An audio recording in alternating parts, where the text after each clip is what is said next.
E அப்படிங்கிறது என்ன number அப்படின்னு கேட்குறாங்க. Transcendental, algebraic, complex number with no real part. ஆக்சுவலாக இது ரியல் நம்பர் தான், அதனால இது கிடையாது. இது ரேஷனல் நம்பரான்னு கேட்டால் கிடையாது, ஏன்னா இது இரேஷனல் நம்பர். இமிடியேட்டாக இந்த ரெண்டை நம்ம எடுத்துடலாம். அப்புறம் இது டவுட் வரும், டிரான்சென்டென்டலா அல்ஜிப்ராய்க்கா அப்படின்னு. சரி, இதுக்கு நம்ம டெஃபினிஷன் சொல்லிடுவோம். ஒரு நம்பரை எப்போ அல்ஜிப்ராய்க் நம்பர் அப்படின்னு சொல்லுவோம்னா, இந்த நம்பர் வந்து ஒரு polynomial equation with rational coefficients. அதான் ரொம்ப முக்கியம். ரேஷனல் கோஎஃபிஷியன்ட்ஸ் இருக்கிற மாதிரி எழுதி, இந்த நம்பர் வந்து அதுக்கு சொல்யூஷனாக இருந்துச்சுன்னா, ஆக்சுவலாக இந்த எக்ஸ் தான், இந்த நம்பருங்கிறது இந்த எக்ஸ் தான், அதானே நம்ம சொல்யூஷன் சொல்லுவோம்.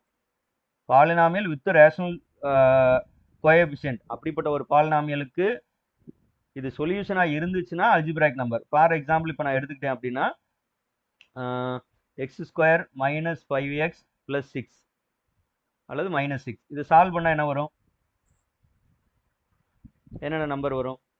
Equal to 0. கோஎஃபிஷியன்ட் வந்து integer as well as rational, ஏன்னா இன்டிஜர்னாலே ரேஷனல்னா தானே. மல்டிப்ளை பண்ணால் மைனஸ் 6 வரணுமா, ஆட் பண்ணால் மைனஸ் 5 வரணும், அல்லது ப்ளஸ் 6 போட்டுக்கிறோமா, -2 -3. கரெக்டானு பாருங்க. அதாவது பிராக்கெட் போட்டு எழுதணும்னா இப்போ சொல்யூஷன் என்ன வரும்? X equal to +2 +3. கரெக்டா?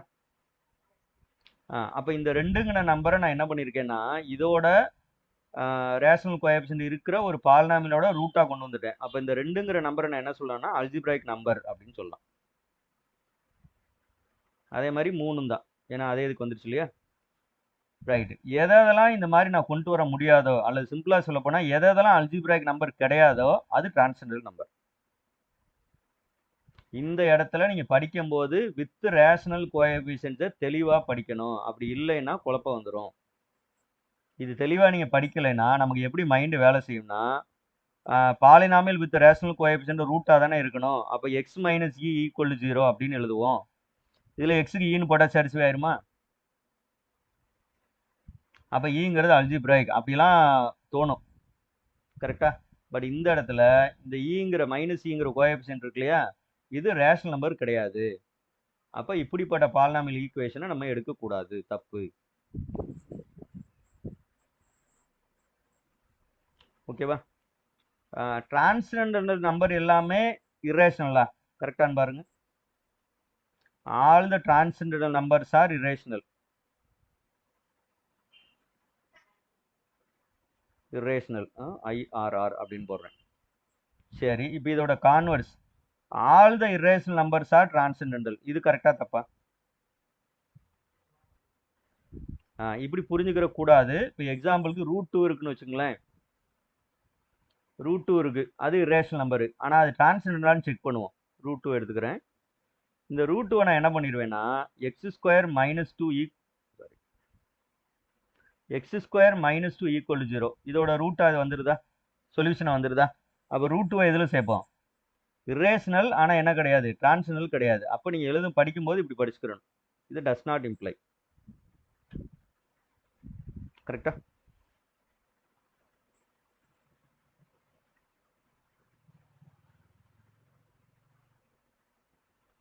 நம்ம ரியல் நம்பரை பற்றி மட்டும் பேசுகிறோம், அதனால காம்ப்ளெக்ஸ் நம்பரை பற்றி சொல்லலை. ஆக்சுவலி காம்ப்ளெக்ஸ் நம்பர் வரலாம், அது அடுத்த லெவலில். பட் இப்போதைக்கு நம்ம வந்து ரியல் நம்பரில் இதான் டெஃபினிஷன். அப்போ சிம்பிளாக டிரான்சென்டென்டல் நம்பர்னால் நீங்கள் எப்படி யோசிக்கணும் அப்படின்னா, ஒரு அதுக்கு பேரே நம்ம ரேஷனல் பாலினாமியல்னு வச்சுக்கிறோம், சொல்கிறதுக்கு ஈஸியாக இருக்கும். ஒரு ரேஷனல் பாலினாமியலோட சொல்யூஷனாக எந்த நம்பரை எழுத முடியாதோ அந்த நம்பருக்கு பேர் டிரான்சென்டென்டல். எழுத முடிஞ்சிச்சுன்னா அந்த நம்பருக்கு பேர் அல்ஜிப்ராய்க் நம்பர். அவ்வளோதான். All the rational numbers are algebraic numbers. Correct தானே? என்ன ரீசன் அப்படின்னா, ஏதோ ஒரு நம்பர் மனசில் நினச்சிக்கங்க, மைனஸ் அந்த நம்பர் இங்கே போடுங்க, ஈக்குவல் டு 0ன்னு போடுங்க, அவ்வளோதானே. இதை X equal to A satisfy பண்ணுமா? So all the rational numbers are algebraic numbers. இது நமக்கு ஆக்சுவலி அல்ஜிப்ராக்கும் தேவைப்படும் இந்த கான்செப்ட், ரெண்டுலேயுமே வரக்கூடியதான் இது. சரி, இதை பாருங்க. ஐ திங்க் கொஞ்சம் டிஸ்கஸ் பண்ணிட்டோம் இதை. இந்த set of all integer is A R and dash. Set of all இன்டிஜர்ஸ்னா இஜெட் தான், நமக்கு தெரிஞ்சதான். இது ஃபைனைட் செட்டா கிடையாது, பவுண்டட் செட்டா கிடையாது. ரெண்டு பக்கமும் ஓடிட்டு இருக்கோம். இந்த பக்கம் நெகட்டிவ் சைடும் போயிட்டு இருக்கோம், பாசிட்டிவ் சைடும் போயிட்டு இருக்கோம். கேட்டை போட்டு அடைக்க முடியாது. இது ஆக்சுவலாக இன்னும் 6 தான் கேட்குறாங்க. அதை நம்ம அண்டர்ஸ்டுட் தான். இது இன்னும் கொஞ்சம் கொஸ்டின் வந்து 6ல் அப்படிங்கிறது மென்ஷன் பண்ணியிருக்கணும். பரவாயில்ல, ரைட். அப்போ 6ல் ஓப்பன் செட்லாம் எப்படி இருக்கும்னா, ஒன்று எம்டி செட்டாக இருக்கணும், இல்லைன்னா ஓப்பன் இன்டர்வலாக இருக்கணும், அல்லது யூனியன் ஆஃப் ஓப்பன் இன்டர்வல்ஸாக இருக்கணும். வேற சான்ஸே கிடையாது,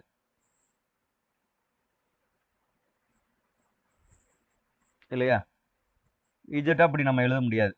இஜெட்டுங்கிறது எம்டி செட் கிடையாது, ஓப்பன் இன்டர்வலாக எழுத முடியாது, யூனியன் ஆஃப் ஓப்பன் இன்டர்வல்ஸாகவும் எழுத முடியாது. ஓகே, அதனால கூட இதை எடுக்கலாம். ஆர் வேற இப்போ நம்ம எண்ணுக்கு சொன்ன அதே கான்செப்ட் தான் இங்கேயும். இந்த இஜெட்டுக்கு லிமிட் பாயிண்ட் இருக்காது, ஓகேவா? அப்போ set of all limit points போட்டிங்கன்னா க்ளோசர் ஆஃப் இஜெட் என்ன வரும்னா எம்டி வரும். க்ளோஸ்டு செட் தான் கரெக்ட்.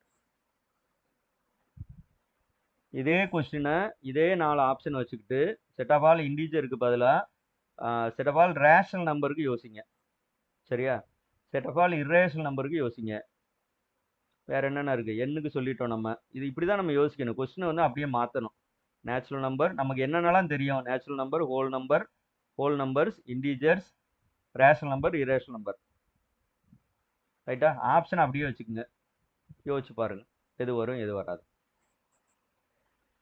அப்போ எத்தனை கொஸ்டின் ஆயிடுச்சு? இப்போ இந்த ஒரு கொஸ்டின்ல இருந்து 1 2 3 இது 1 ஆல்ரெடி வந்துருச்சா?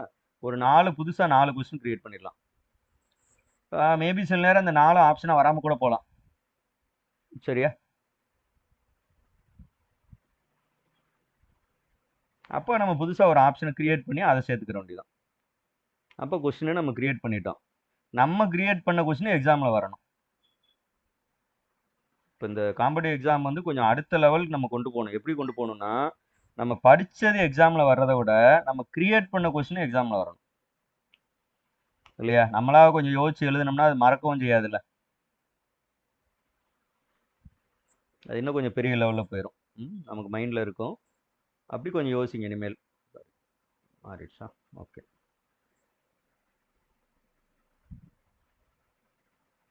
அந்த interval closed open interval 0, is பார்த்தோன்னே என்ன எடுத்து விட முடியுமோ அதை பாருங்க. இது ஆக்சுவலாக வந்து ஒரு பக்கம் இன்ஃபினிட்டி இருக்கு, ஆனால் பவுண்டட் இருக்கு. அப்போ இந்த ரெண்டை முதல் தூக்கிடலாம், ஓகேவா? Closed and bounded, open and bounded, closed and bounded இருக்கு. ஆனால் இது அன்பவுண்டடு. என்ன ஆன்சர் வரும்? Closed and unbounded. ஏன்னா இன்ஃபினிட்டிங்கிறதுனால உங்களுக்கு பிரச்சனை கிடையாது. இதோட set of all limit points பார்த்தீங்கன்னா இதே தான், க்ளோ ஓப்பன் அப்படின்னு சொல்லுவோம். அது க்ளோஸ்டு ஓப்பன், அதனால க்ளோ ஓப்பன் இன்டர்வல், க்ளோப்பன் இன்னும் சொல்ல போனால். So unbounded correct, closed open கிடையாது. இதே இது வந்து 0, அப்படின்னு கொடுத்தாங்கன்னா நம்ம உடனே ஆன்சர் பண்ணிடுவோம். இது ஓப்பன் அண்ட் அன்பவுண்டட்.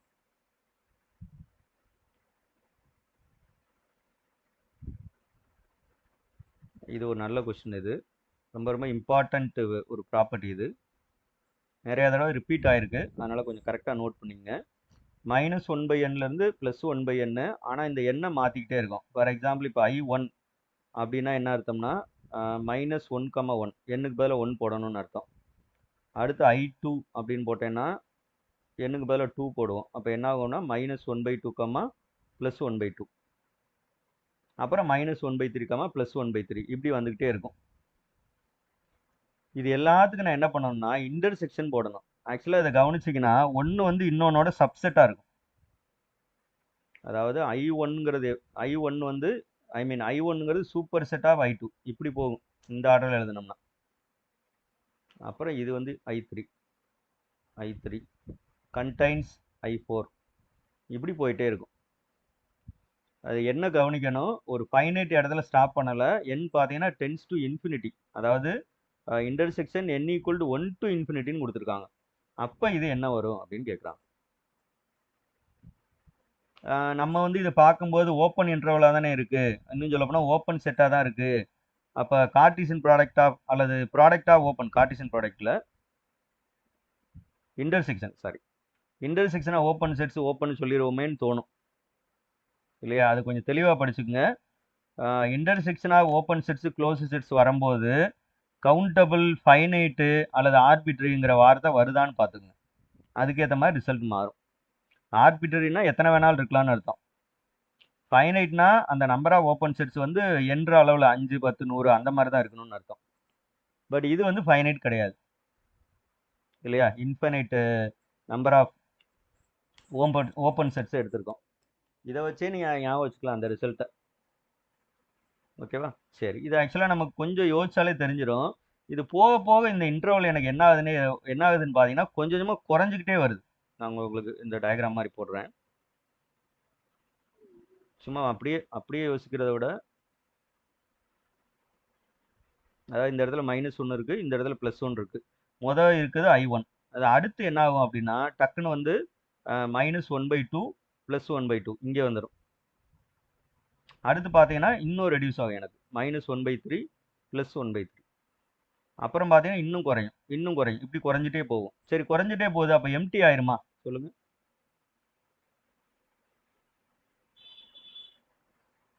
குறைஞ்சிட்டே போகிறது கரெக்டு தான். இப்போ எம்டி செட்டாக மாறிடுமா? ஆக்சுவலி இதில் என்ன இருக்கும் அப்படின்னா 0 மட்டும் இருக்கும். நம்ம ஆறில் தானே பேசிகிட்டு இருக்கோம். சிங்கிள் டெல் எலமெண்ட் வந்து என்னவா இருக்க முடியாது? ஓப்பன் கிடையாது, அன்பவுண்டட் கிடையாது, ரைட்டா? இது க்ளோஸ்டு தான் இல்லையா? எனி ஃபைனைட் செட் வந்து க்ளோஸ்டு. அப்போ ஆன்சர் வந்து க்ளோஸ்டு. இது கரெக்ட் கிடையாது.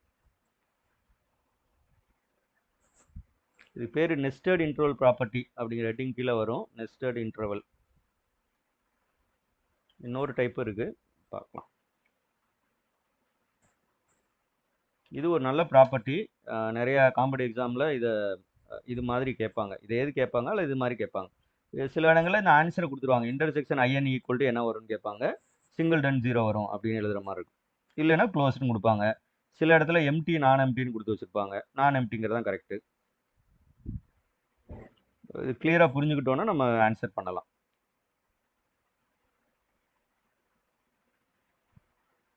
ஓகே, இது வந்து சீரீஸ். சீக்வன்ஸுக்கும் சீரீஸுக்கும் என்ன வித்தியாசம் அப்படின்னா சீக்வன்ஸுங்கிறது பார்த்தீங்கன்னா ஒரு ஸ்ட்ரக்சர். எக்ஸாம்பிளுக்கு இந்த 1, 2, 3 எட்ஸெட்ரான்னு எழுதுறேன். இது ஒரு ஸ்ட்ரக்சர், ஒரு அமைப்பு. இதுக்கு மதிப்புன்னு ஒன்று கிடையாது, வேல்யூன்னு ஒன்று கிடையாது. பட் சீரியஸுங்கிறது என்னன்னா இந்த சீக்வன்ஸில் இருக்க டேர்ம்ஸை வந்து நம்ம ப்ளஸ்ஸோ மைனஸோ ஏதோ ஒன்று பண்ணலாம். இந்த மாதிரி பண்ணுவோம். அப்போ இதுக்கு வேல்யூன்னு ஒன்று இருக்குது. கரெக்டாக? அந்த வேல்யூங்கிறது மேபி ஃபைனைட்டாக இருக்கலாம் அல்லது இன்ஃபைனைட்டாக இருக்கலாம். பட் இதுக்கு வேல்யூன்னு ஒன்று இருக்குது. இது வந்து ஒரு ஃபைனைட் நம்பரை நோக்கி போச்சு அப்படின்னா, ஐ மீன் இந்த சம் வந்து இந்த சீரீஸ் வந்து டோட்டல் வந்து ஒரு ஃபைனைட் நம்பராக கிடைச்சுன்னா இந்த சீரீஸ் வந்து கன்வர்ஜென்ட் சொல்கிறோம். இல்லை ப்ளஸ் இன்ஃபினிட்டியோ மைனஸ் இன்ஃபினிட்டியோ போச்சு இந்த சம் வந்து அப்படின்னா டைவர்ஜென்ட் சொல்கிறோம். அதை ப்ளஸ் இன்ஃபினிட்டி வருமா மைனஸ் இன்ஃபினிட்டியோ வருமானே தெரியாது அப்படின்னா அதை நம்ம என்ன சொல்லிடுவோம் அப்படின்னா ஆசிலேட்டிங் அப்படின்னு சொல்லிடுவோம், அல்லது ஆசிலேட்டரி அப்படின்னு சொல்லுவோம். இதான் இந்த கான்செப்ட். ஸோ இங்கே இவங்க என்ன பண்ணுறாங்கன்னா ஆக்சுவலாக இதை அப்படியே நம்ம எழுதணும்னா எண்ணுக்கு பதிலாக 1, 2, 3 போட வேண்டியதான். எண்ணுக்கு பதிலாக 1 போட்டால் என்ன வரும்? மேலே n+1 போட்டிருக்காங்களா, அப்போ +1 வந்துடும். கரெக்டு தானே? அடுத்து எண்ணுக்கு பதிலாக 2 போட்டோம்னா மேலே, அதாவது ஆடா ஈவனான்னு மட்டும் பாருங்கள். பவரில் எண்ணுக்கு 1 போடும்போதே எனக்கு n+1 ஈவன் ஆயிரும், அதனால் ப்ளஸ்ஸு. அப்போ அதுக்கப்புறம் பார்த்தீங்கன்னா 1/2 வரும். அதுக்கப்புறம் பார்த்தோன்னா +1/3 வரும். அப்புறம் -1/4 வரும், எட்ஸெட்ரா இப்படி வரும். இது என்னது ஆக்சுவலாக சொல்லுங்கள் பார்ப்போம்.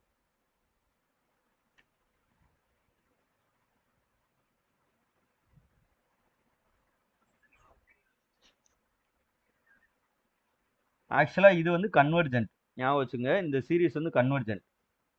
அப்சல்யூட்லி கன்வர்ஜென்ட் என்னன்னா இதுக்கு மார்லெஸ் போட்டதுக்கப்புறம் கன்வர்ஜென்ட் ஆகணும். ஆக்சுவலாக இதுக்கு மார்லெஸ் போட்டால் என்ன கிடைக்கும்னா இது வெறுமனே சிக்மா 1/n வரும். பட் இந்த சீரீஸ் வந்து டைவர்ஜென்ட். இது கிடையாது. ஓகேவா? இது டைவர்ஜென்ட் கிடையாது, யூனிஃபார்ம்லி கன்வர்ஜென்ட் கிடையாது. அது சின்ன வித்தியாசம் தான். வெறும் சிக்மா 1/nங்கிறது டைவர்ஜென்ட்டு. அதே தான் அதில் ஆல்டர்னேட் சைன் வந்துச்சு அப்படின்னா கன்வர்ஜென்ட்.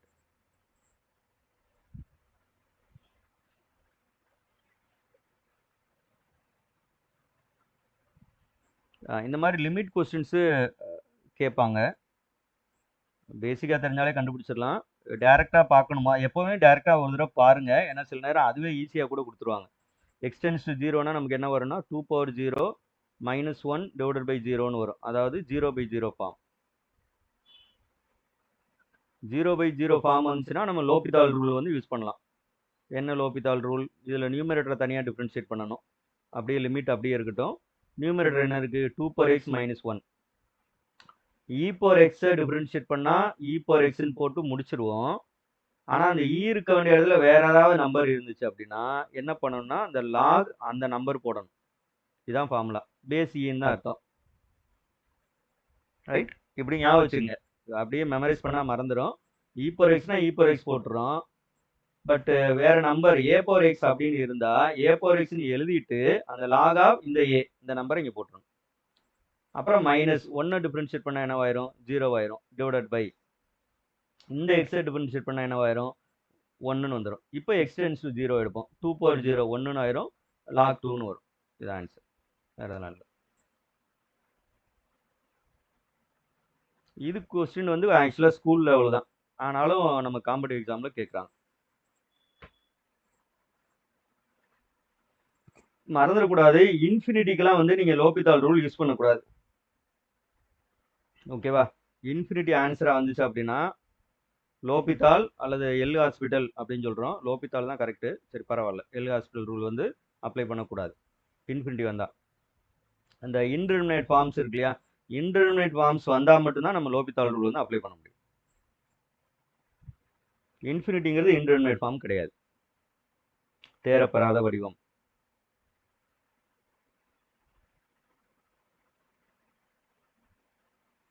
இது ஆக்சுவலாக ரேஷியோ டெஸ்ட்னா என்னன்னு கேட்டிருக்காங்க. சொல்லுங்க பார்ப்போம். பாசிட்டிவ் சீரீஸ்னா என்னன்னா அந்த எல்லா டேர்மே பாசிட்டிவா இருக்குன்னு அர்த்தம். இந்த பாசிட்டிவ் டேர்ம் சீரியஸ்னே உங்களுக்கு ஹெட்டிங் தனியா இருக்கும். அது ரொம்ப ரொம்ப இம்பார்ட்டன்ட் சீரீஸ்ல. அது ரேஷியோ டெஸ்ட் எது கரெக்ட்? இதுல இது ஆக்சுவலாக குழப்பம். கொஞ்சம் கிளியராக நீங்கள் படிச்சுங்க. ஏன்னா ஒரு இடத்துல பார்த்தீங்கன்னா ஒரு சில புக்கில் an+1/an போட்டு > 1 போட்டிருப்பாங்க. சில புக்கில் என்ன பண்ணியிருப்பாங்கன்னா இதை ரெசிப்ரோக்கில் போட்டாங்கன்னா கன்வர்ஜென்ட்டுக்கு இப்படி போட்டிருப்பாங்க. இப்படி இருக்கும். ஆனால் ரெண்டுமே கரெக்டு தான் இல்லையா? அதனால் கொஞ்சம் இந்த இடத்த கொஞ்சம் கிளியராக பார்த்துக்குங்க. இங்கே என்ன இருக்குது? சீரீஸ் கன்வர்ஜஸ் இஃப் இந்த <1 an+1/n இதே தான் இங்கே இருக்குது. பட் இங்கே கன்வர்ஜென்ட் இருக்குது. ரேஷியோ டெஸ்ட்டை பொறுத்தவரை ஈக்குவல்ட்டுக்கு கன்க்ளூஷன் கிடையாது. ஈக்குவல் டு 1 வந்தால் ரேஷியோ டெஸ்ட் வந்து ஃபெயில் ஆயிரும். எதுவுமே நம்ம சொல்ல முடியாது. ஸோ கன்வர்ஜஸ் ஓகே பார்த்துக்குங்க. நீங்கள் இந்த இடத்துல ஏ வந்து ட்ரூவாக இருந்தால் டியும் ட்ரூவாக இருக்கும். ஆக்சுவலாக an+1/an போட்டோம்னா <1 இருந்தால் தான் கன்வர்ஜன். டி தான் கரெக்ட்.